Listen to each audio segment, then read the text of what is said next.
بسم الله الرحمن الرحيم. الحمد لله رب العالمين، والصلاة والسلام على رسوله الأمين محمد وآله وصحبه أجمعين، أما بعد. leo ikiwa ni tarehe 19 من شهر الله المحرم mwaka 1447 katika darsa ya kitabu Aqidatu al-Imam Muhammad ibn Abdul Wahhab rahimahullah ta'ala بشرح معالي الشيخ صالح الفوزان حفظه الله تعالى.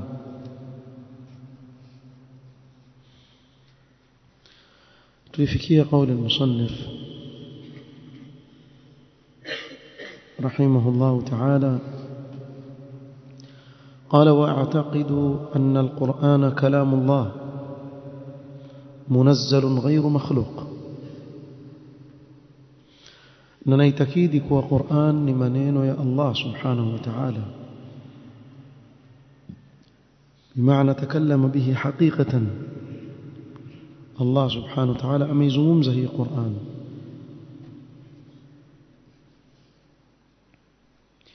منزل غير مخلوق. قرآن يترمشه يترمش الله سبحانه وتعالى haikuumbwa, bimaana ni katika sifa za Allah subhanahu wa ta'ala, si kiumbe.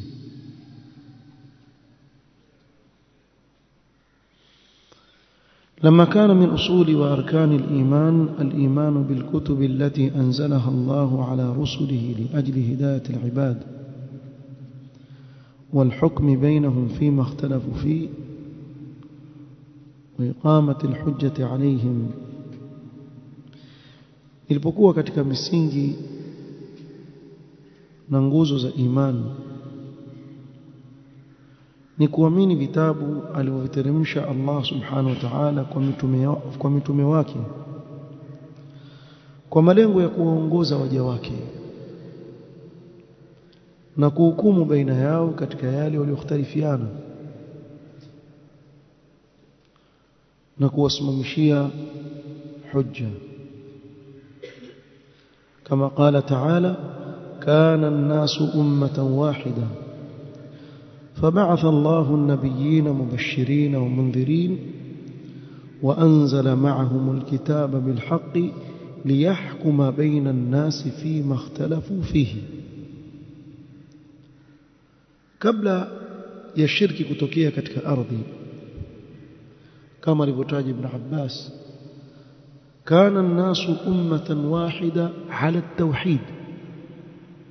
Kwa karne 10 baada ya Adam alayhi salatu wassalam watu walikuwa katika tauhid. Karne 10 hakuna shirki. Zimepita zile karne 10. fa awwalu ma hadatha ash-shirk fi qaum Nuh. Shirki ya kwanza kabisa imetokea kwa watu wa Nuh, yarhamukallah. Na nyote mwajua sababu iliyopelekea kutokea kwa shirki kwa watu wa Nuh: الغلو في الصالحين, kupita mipaka kwa watu wema katika kuadhimisha, mpaka wakaweka masanamu ya ukumbusho kwa ajili yao kisha yakaabudiwa. kana an-nasu ummatan wahida, watu walikuwa umma mmoja katika tauhid. Ilipotokea shirk, fab'atha Allahu an-nabiyyin. Shirki ilipotokea tu katika ardhi, Allah akaanza kutumiliza mitume wake. Ndio maana kama mtume wa kwanza aliyetumilizwa kwa watu wa ardhi nani? Nuh alayhi salatu wassalam. inna awhayna ilayka kama awhayna ila nuhin wan nabiyina min ba'dihi. akatumilizwa Nuh alayhi salatu wassalam. Na katika rehema zake Allah subhanahu wa ta'ala kubwa kwa waja wake akawateremshia mitume wake vitabu kwa haki liyahkuma baina an-nas fima ikhtalafu fihi. Kwa ndani ya hivi vitabu kuna hukumu ya Allah inayohukumu baina ya watu katika yale waliyokhtalifiana. وقال تعالى لنبينا محمد عليه الصلاة والسلام وأنزل الله عليك الكتاب والحكمة وعلمك ما لم تكن تعلم. الله أكترمش الكتاب أي القرآن والحكمة أي السنة وعلمك ما لم تكن تعلم akakufunza mambo ambayo ulikuwa huyajui kama ilivyo katika nyingine ma kunta tadri mal kitabu wala al-iman بالتفاصيل. هي قرآن ulikuwa wewe hujui wala tafasil za masail ya iman ulikuwa hujui walakin ja'alnahu nura. Allah akajalia kitabu ni nuru nahdi bihi man nasha'u min ibadina, umuongoza yule tunayemtaka katika waja wetu kwa hii kitabu. Wa innaka latahdi ila siratin mustaqim, na hakika wewe ni mwenye kuwaelekeza watu katika njia iliyonyoka. Kwa hiyo Allah subhanahu wa ta'ala akamteremshia mtume wetu sallallahu alaihi wasallam kitabu, na kabla ya hapo alikuwa hajui kuandika wala kusoma. Na hata baada ya kuteremshiwa Qur'an mtume sallam ni an-nabiyul ummi, hajui kuandika wala kusoma. Na hii kuna hikma kubwa sana ndani yake, sababu lao kama mtume sallallahu alaihi wasallam angelikuwa yajua kuandika na kusoma, angeambiwa niende alifanya nini, aliandika kile kitabu akakituma. Ikiwa hajui kuandika na kusoma, na hilo ansingiziwa kuwa yeye ndiye aliyetunga kile kitabu, kaambia yeye ndo amezua lile jambo. Allah amkumbusha mtume wake sallallahu alaihi wasallam, amwambia ma kunta tatlu min qablihi min kitabin wala takhutuhu biyaminik, hukuwa ukisoma kabla hii Qur'an kitabu chochote, hajui kusoma, wala hukuwa ukiandika kwa mkono wako wa kulia. Idhan lartaba almubtilun, ingelikuwa waweza kufanya hivyo wangetia shaka watu wa batil katika hii Qur'an kwa si maneno ya Allah. Hasa mna hoja gani mtu ambaye hajui kuandika wala kusoma amekuwa ni mwalimu wa walimu wanaojua kuandika na kusoma? Mna hoja gani mbele ya Allah subhanahu wa ta'ala?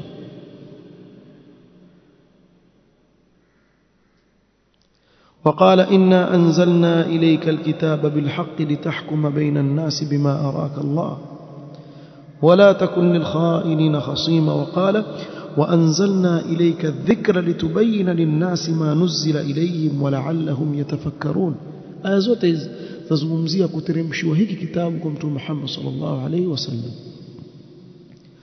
فلما كان القرآن المنزل على رسوله صلى الله عليه وسلم كلام الله، وهي قرآن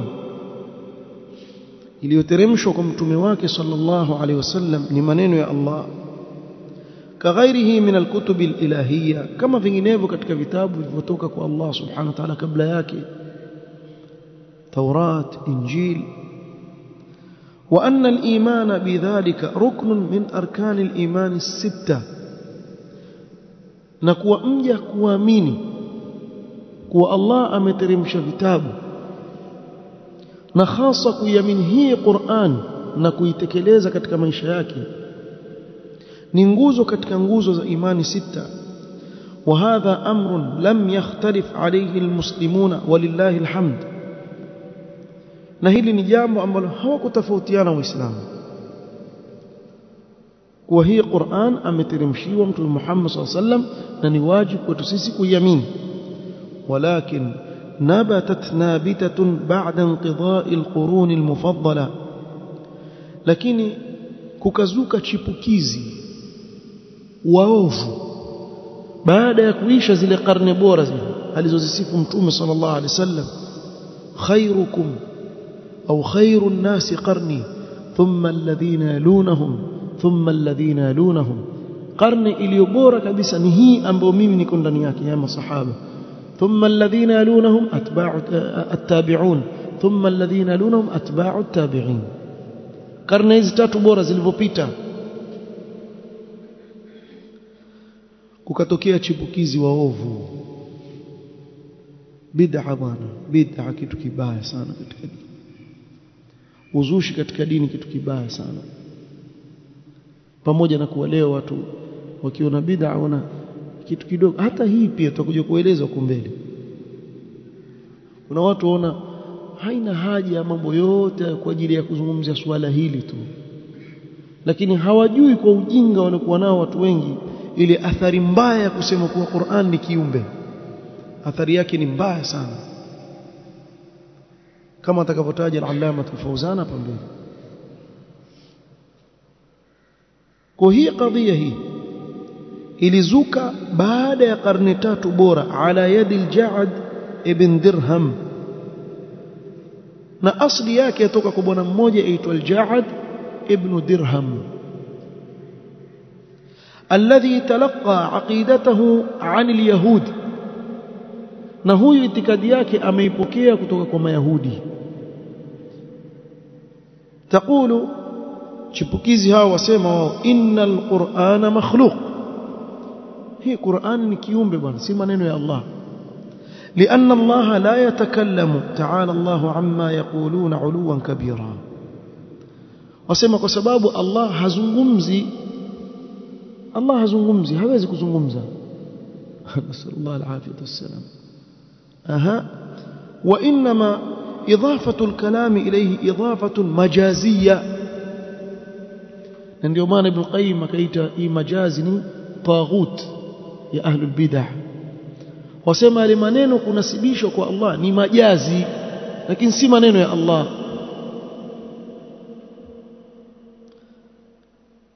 kwa hakika si maneno ya Allah, wasema hivyo wao. لأنه خلق الكلام في غيره, Allah ameumba haya maneno kwa kitu kingine. Kwa mfano Musa alayhi salatu wassalam alipokwenda mara ya kwanza katika Jabal at-Tur, pale akaongea na Allah subhanahu wa ta'ala katika mwanzo kupewa utume. Swali hapa laja, aliyekuwa akizungumza na Musa nani? Allah sema wakallama Allahu Musa taklima, akaja na masdara kutilia mkazo min babi tawkid. Nani aliyekuwa akizungumza pale na Allah shasema maneno haya? Sema Allah ameumba yale maneno kwenye ule mti ambao Musa alikuja chini yake, kisha ule mti ukaanza kusema naye. Ahlus-Sunna bwana, achana nao bwana, watakutia kisunzi na maswali, maana wana hujja. Wakawaambia tukubali kwa mfano ni mti ulikuwa wazungumza, mti ndio wazungumza mti wasema hivi, innani ana Allahu la ilaha illa ana fa'budni wa aqimis salata li dhikri. mti wamwambia Musa innani ana Allah, mti ungu Allah, tena kwa taukidat, innani ana, taukidat zote hizo, ana Allahu. Vipi mtu utasema hivyo kuwa yeye ndio Allah ule mti ule? Kisha amwambia Musa fa'budni, kwa hivyo anze kuabudu mti, wa aqimis salata li dhikri, mti huo. Ndio salafu wakasema man qala innani ana Allahu makhluq fahuwa kafir, anayesema kuwa innani ana Allahu ni kiumbe, hadha kafir. Sababu ni kama anasema Allah ni kiumbe, wal iyadhu billah. Muna athari mbaya ya maneno haya, maneno machafu sana. wasema Allah azungumze aliumba, fa khalaqahu Allah fi al-lawh al-mahfudh, Allah kaumba maneno katika al-lawh al-mahfudh, ule ubao ambao ndio huhifadhiwa kila kitu kilichokadiriwa na Allah. wengine au fi Jibril, au ameumba maneno kwa Jibril, au fi Muhammadin sallallahu alaihi wasallam, watafautiana. Sasa tumfuate nani katika hao wazungumza sawa? Sheikh asema wa ya subhanallah, kaifa yudhafu alkalam ila ghairi man takallama bihi, vipi maneno yataegemezwa kwa yule ambaye hakuzungumza? Allah hakuzungumza ikiwa kwa maneno yao, kwa nini yaitwe haya ni maneno ya Allah naye hakuyazungumza? Hayakunasibishwa na yeye kwa sababu yeye ndo alizungumza haya maneno. Al-uqulu la tuqirru hadha, akili timamu tu haikubali. Na hakuna bid'a yoyote katika dini wallahi isipokuwa akili timamu haikubali ile bid'a. Wale watu wanaosema na kuwafanyia istihzaa ahlus sunna na kusema kuwa mawahabi hawatumii akili, tunasikia kusema hivyo makhurafi hawatumii akili. Wallahi tuna akili zetu nzuri sana, akili zetu tuzitumia sana, na ndio maana hatuwezi kuambiwa na mtu kuwa kuna mtu alikufa mkamfufua atamke shahada. Kwa akili zetu timamu tunajua hapa haya mavungazimia, nyinyi mna urongo tu, hakuna kitu kingine, nyinyi waongo. Akili zetu mzuri sana, twajua kuwa nyinyi waongo. Mkimsifu mtu kuwa alipokuwa iwaoshwa ageuka kulia, ageuka kushoto mwenyewe, ageuka hivi, akigeuka hivi, haina haja ya kumzui kumbeba na nini. Na kaburini pia akaingia mwenyewe, labda alikuwa mwenda wazimu, huyo ni mzima, ni hamjui.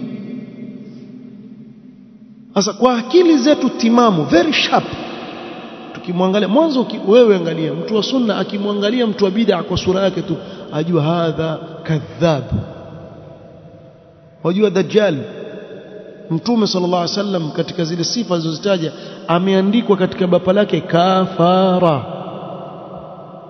yaqra'uhu man kullu mu'min, kila mu'min akimuona hivyo ajua huyu dajjal. Na mimi nawaambia ni kitu kimoja, wewe ukiwa ni mtu unaifuata sunna kisawa sawa, wallahi akisimama mtu wa bid'a kwa sura yake wajua huyu mrongo, mubtadi'un dallun kadhab, kimwangalia sura yake wajua. Na ndio mmoja katika salaf sema wujuhul mubtadi'a muswadda, nyuso za watu wa bid'a zinakiza. Walau iddahana fil yawmi 30 marra, hata akichukua vasilini ile ama chepe ya mafuta nazi akajipaka kwa siku mara 30, sura yake ile ile tu, haibadiliki, itabakia sura yake ina giza, ili watu wa haki wajue. Wewe waonaje? Kasimama shekhe amenyoa kila kitu kasoro nyusi, bado kidogo tu atanyona nyusi. Wewe hujui kama muongo huyo azungumza kuhusu dini kweli, kuna dini hapa? Wewe ukimuona tu alivyokaa kuanzia huko, yani ana vita na sunna ya Mtume sallallahu alaihi wasallam, kapapura huku, akaona hapa hapatoshi, akaja hapa chini ya pua akapapura zote huku. Yani ukimtizama hivi, mbona huyu amfura kama ankasirika na hajasema? Kimwangalia sura yake nasema kama apoza uji. Kunani baba kadhab, wewe ngoja kuambiwa umrongo. Kwa hawa kwa sura zao tu warongo hao, na akili zetu zatuambia kwa wewe mrongo, huna qala Allah wala qala rasul, anta kadhab, wajua tu hivyo. Fahadha muhalun fil uqul, haiwezekani maneno yanasibishwa kwa mtu ambaye hakusema yeye. وغرضهم من ذلك أن يبطلوا الاحتجاج بالقرآن, malengo yao katika hili ni kubatilisha watu kutoa hujja kwa Qur'an. Sababu ikishasema hii Qur'an ni kiumbe, sema wa an yaqulu laysa 'inda an-nasi kalamun lillahi subhanahu wa ta'ala, yani watu hawana maneno ya Allah subhanahu wa ta'ala, si maneno ya Allah, kiumbe hiki. القرآن الذي هو أول الأدلة، sote tunajua kwa dalili ya kwanza ya waumini ni Qur'an. فأول الأدلة القرآن ثم السنة ثم الإجماع ثم القياس. dalili ya kwanza ni Qur'an. Jamaa wataka kuiangusha. Ja'd bin Dirham kachukua itikadi kwa Mayahudi. فإذا قيل إنه ليس لله كلام بين الناس بماذا يستدل الناس ikiwa tusema kuwa hakuna maneno ya Allah baina ya watu طيب tutumie dalili gani hawa si maneno ya Allah إذا أبطلوا الأصل الأول بطلت بقية الأصول وبهذا يقضى على الإسلام بهذه الطريقة هنا فريق mbaya sababu asema ikibatilishwa asli ya kwanza au msingi wa kwanza ukibatilishwa basi misingi iliyobakia yote ya imani itabatilika ndio uislamu ushamalizwa kwa njia hii wa shubhatuhum yaqulun sikiza shubha hiyo wasema nunazzihu Allah min annahu yatakallamu sisi tumtakasa Allah kutokana na kuzungumza li'annahu law wasafnahu bi annahu yatakallamu shabbahnahu bil khalqi kama vile sifa nyingine tukimthibitishia Allah sifa ya kuzungumza itakuwa tumemfananisha na viumbe kwa sababu viumbe pia vyazungumza fanahnu nunazzihu Allah an dhalika kwa hiyo sisi tumtakasa Allah subhanahu wa ta'ala kutokana na hilo na sisi pia tuwaambia wako katika viumbe ambao hawazungumzi wacha katika wanyama na nani hao binadamu kuna watu wa mabubu hawasemi sasa ipi ni sifa ya ukamilifu zaidi ya kusema au ya kuabudu nyote mwajua kuwa kuabudu ni upungufu kwa mwanadamu na kusema ni ukamilifu sasa nyinyi kwa mfano ni hivyo mnavyosema nyinyi hamtaki kufananisha hapo hapo mlipokimbia hapo umetoka kikaangoni ukaruka ndani ya makaa mtakuwa mmemfananisha na vile vilivyokuwa na upungufu visipozungumza na hivi ndivyo inavyokuwa katika sifa zote za Allah subhanahu wa ta'ala wao hudai kuwa wao wamtakasa Allah subhanahu wa ta'ala sio kweli ukiangalia waangukia katika kile kilichokuwa kibaya zaidi wasema tukisema Allah azungumza itabidi tuthibitishe pia ana ulimi ana meno sio ana mafizi wasema hivyo hebu tuwaulize nyinyi msoma Qur'an mkafikia aya inayosema al-yawma nakhtimu ala afwahihim midomo itafungwa watukallimuna aidihim mikono siku ya kiyama tafanya tazungumza hanionyeshe mdomo hapa kwenye mkono na meno na mafizi yako wapi watashhadu arjulum hiyo miguu itakayozungumza siku ya kiyama mdomo wake wapi na meno na mafizi hebu tusaidieni jamani kuna mtu labda yajua katika nyinyi na mbingu na ardhi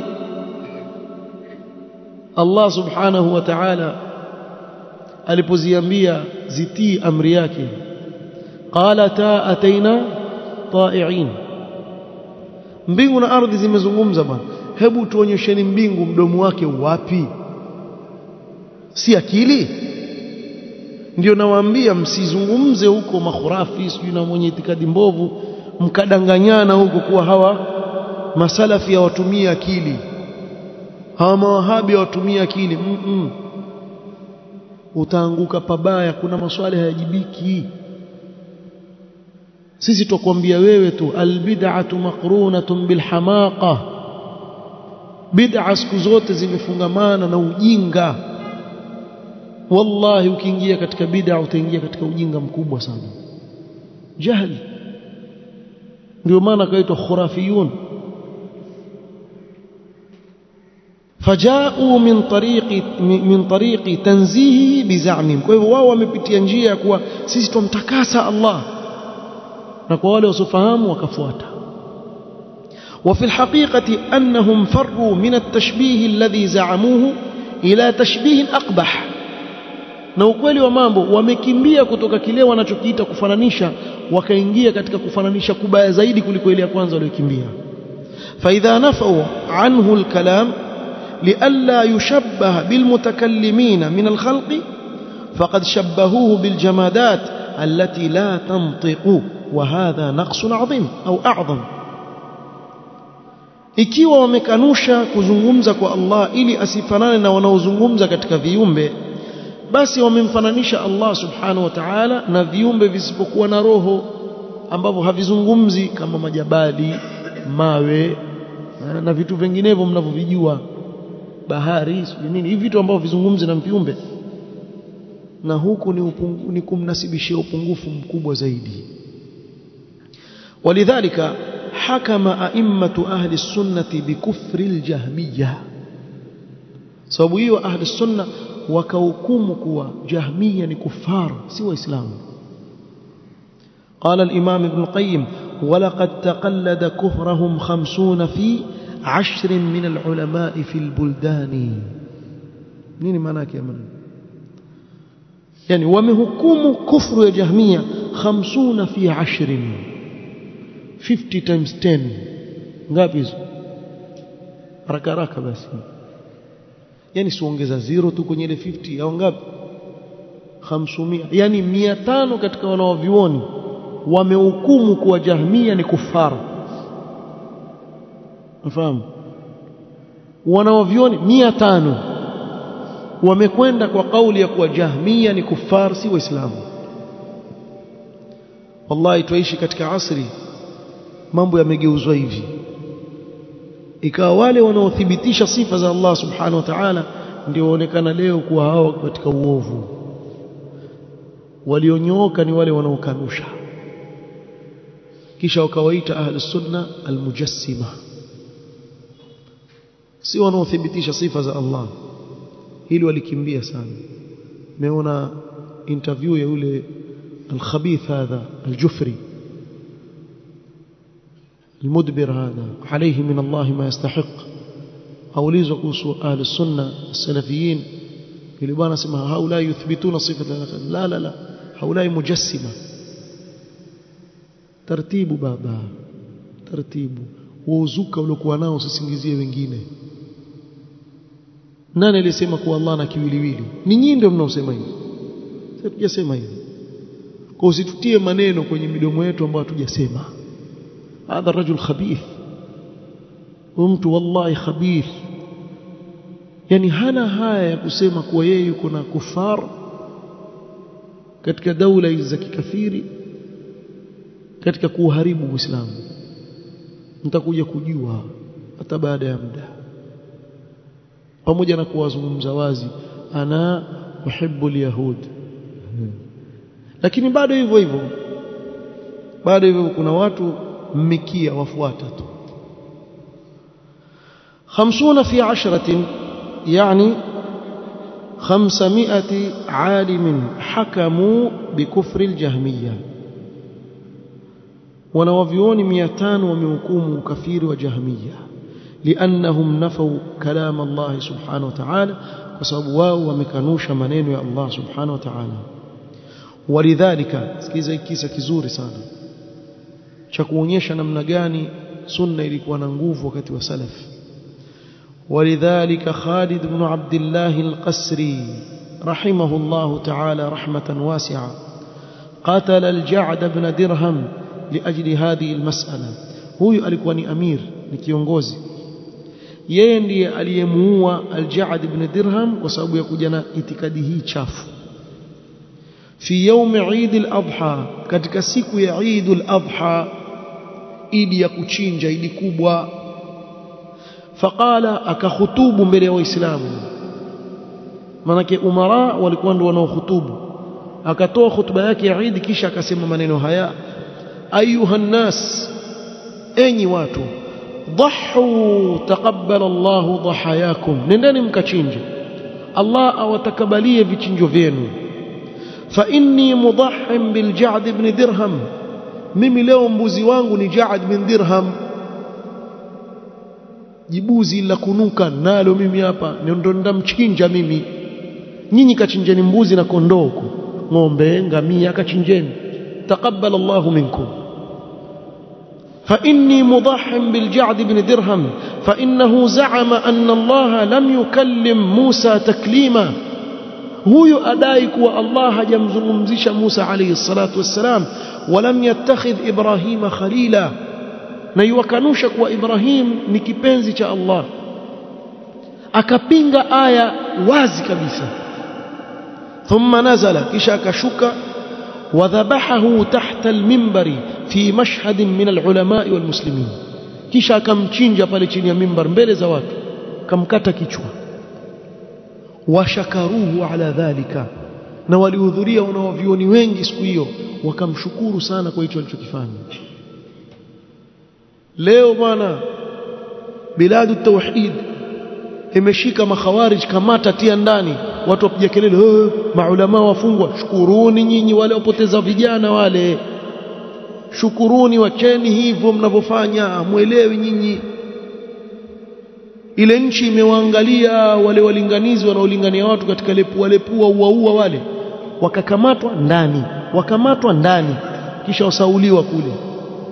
Atatoka lini hujui, saulia mbali huko, si khariji, weka ndani huko. Watu wakatulia. Sasa msoshukuru nchi imekuwa na amani, imetulia.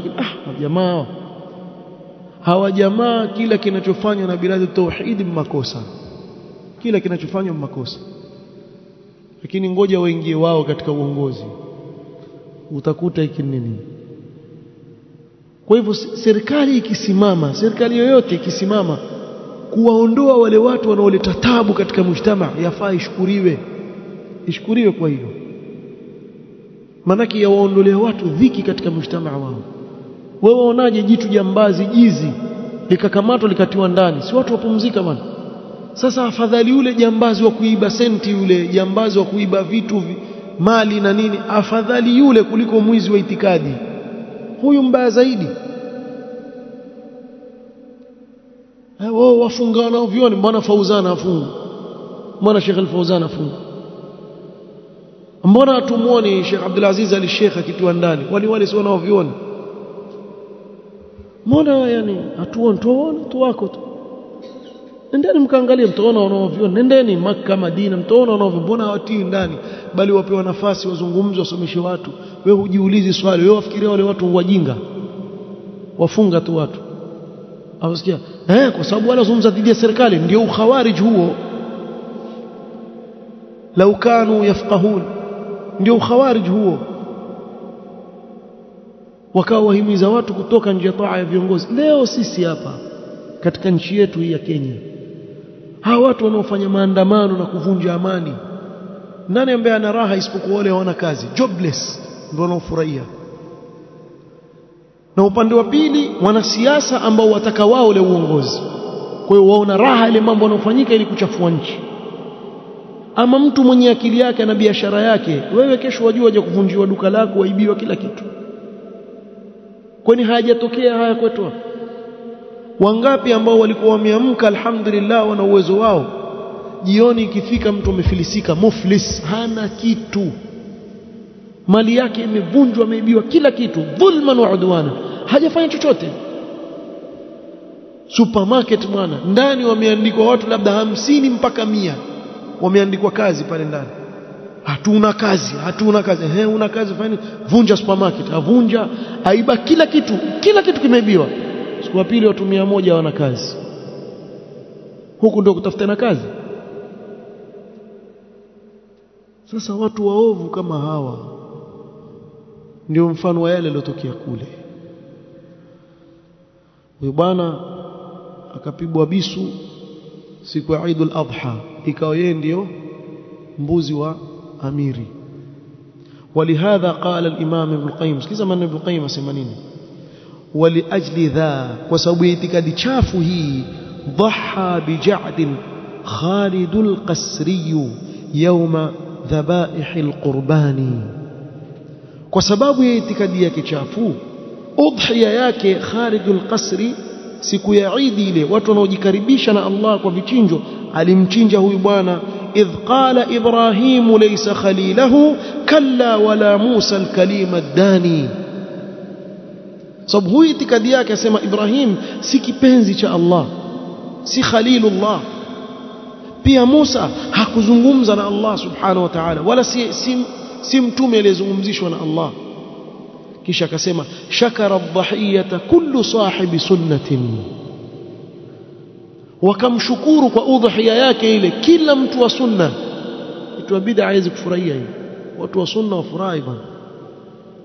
Lillahi darruka min akhi qurbani, lillahi darruka, ili neno usemwa katika kumpongeza mtu kwa jambo zuri alifanya. Lillahi darruk, anaendelea hivyo hivyo.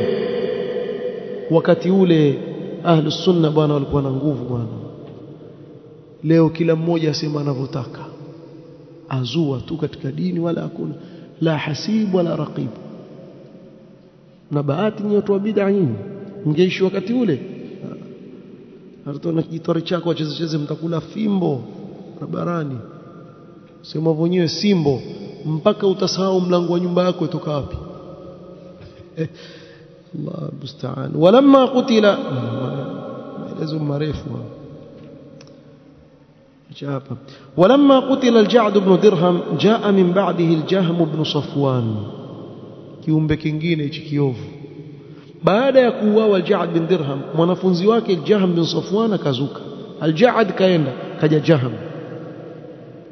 Fatabanna maqalatahu al-khabitha, yeye akachukua ile itikadi mbovu ya yule bwana kaibeba.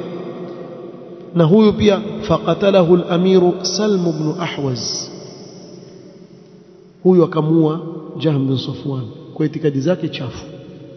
Amiri akamkata kichwa.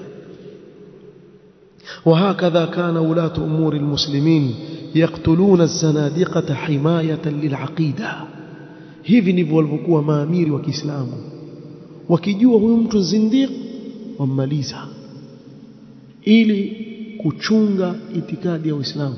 Harun al-Rashid aliletewa bwana mmoja amemtungia mtume hadithi 1400, hadithi 1400 bwana za uongo zote kamtungia mtume Muhammad sallallahu alaihi wasallam.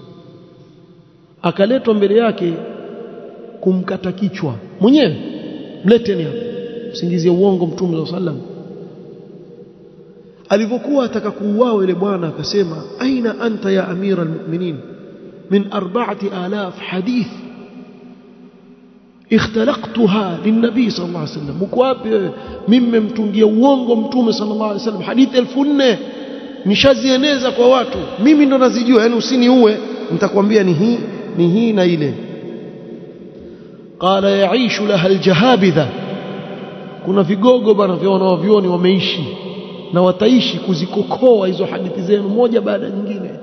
Kata kichwa huyo, piga upanga, ningelifanya hii kazi wallahi. Ingeishi na amirul mu'minin Harun al-Rashid, ningemwambia mimi nipe kazi hiyo, wewe amrisha tu. Mjitu wa kutungia uongo mtume sallallahu alaihi wasallam. Leo jamaa watunga tu bwana, watunga hata hawajali. Wallahi mtu watunga aweza kutungiwa mtu hapo hapo, ama mtu yajua hii hadithi haikuthibiti kwa mtume sallallahu alaihi wasallam, lakini wesema kusudi ili awapoteze watu. Na hizi ni nyingi kwa ahlul bid'ah, sababu hawana hujja katika dini ya Allah, hawana qala Allah wa qala rasulu. Kitu gani kilichobakia? Kilichobakia yani atunge uongo tu katika dini basi, na ndio unaokwenda huo. Qala faqad qala sallallahu alayhi wasallam, man badala dinahu faqtuluhu, so anayertadi akabadilisha dini yake auawe. Waqala alayhi sallam, lakini anayefanya kazi hii nani? Ni kiongozi wa Kiislamu, si mimi na wewe na fulani hapo kaanza ukhawarij. Anayefanya hili jambo ni kiongozi, si fawdha. فقد قال صلى الله عليه وسلم من بدل دينه فاقتلوه. وقال عليه الصلاة والسلام لا يحل دم امرئ مسلم إلا بإحدى ثلاث: الثيب الزاني والنفس بالنفس والتارك لدينه المفارق للجماعة. محل شاهد التارك لدينه، سوف يبقى مرتد. فكانوا يقتلون الزنادقة ويريحون المسلمين من شرهم حماية للعقيدة التي هي الضرورة الأولى من الضروريات الخمس التي تجب المحافظة عليه. kwa hiyo wale viongozi walikuwa wakiwaua hawa mazindiki ili wawapumzishe waislamu na sharia yao na kuihifadhi itikadi ya Uislamu ambao ni katika zile dharuriyat al-khams, katika yale mambo matano ambao Uislamu umekuja kuihifadhi. Jambo la kwanza kabisa ni kuchunga dini, hifdhu din, na katika kuhifadhi dini ni kuwaondoa watu wapotofu katika mujtamaa imma kwa kuwafunga jela ili wasieneze zile fikra zao potofu kwa watu, au kwa kutumia njia ngumu zaidi ili ni mfano kwa wengine, kwa kuwakata vichwa, wakaondolewa katika mujtama, afu watu wakapumzika na itikadi yao ikabakia salama. قال فهذا أصل منشأ هذه المقالة الخبيثة. عنده أصل اعتقاده مبوفو خبيث. ثم ورثها عنه المعتزلة، كش معتزلة وكيبيبة وكيريثي، والجعفرية من الشيعة يقولون بهذه المقالة. نكون للجعفرية كتك مشية في وسم قوله لأنهم تتلمذوا على المعتزلة فأخذوها عنهم، سواني ونفوز معتزلة وكتشكوا اعتقادي كواو. والشيعة الزيدية والإباضية يرون هذا الرأي ويعتقدون أن القرآن مخلوق. نمشية زيدية فيها ولو وكل يمن شمال. سسيب ومجيوكا ومكوا 12 ولحوثين من جنيه ولوت ولخبثا ونهرب نشيئة كل يمن wote hawa itikadi yao ni hii, watu usifu tu. Ona Yemen bwana, wana itikadi gani wale watu ni wasifu, alafu tamthilia ndo za wachezeni akili. Allahu musta'an. Kadhalika maibadhi, hii ndio itikadi yao, kuwa wasema Qur'an ni kiumbe, wa annahu laysa kalamullah, na kuwa si maneno ya Allah. Kullu hadha warithuhu anil jahmiyya, yote haya wameyarithi kutoka kwa jahmiyya. Wa hadha mudawwan fi aqaidihim allati yudarrisunaha al'an, na haya yote yameandikwa katika vitabu vyao vya itikadi ambavyo huvisomesha wao sasa hivi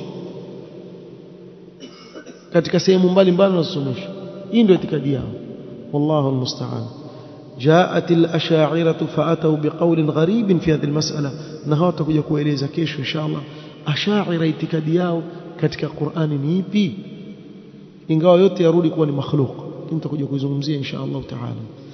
نكتفي بهذا القدر والله تعالى أعلم. سبحانك اللهم وبحمدك أشهد أن لا إله إلا أنت أستغفرك وأتوب إليك. بارك الله فيك.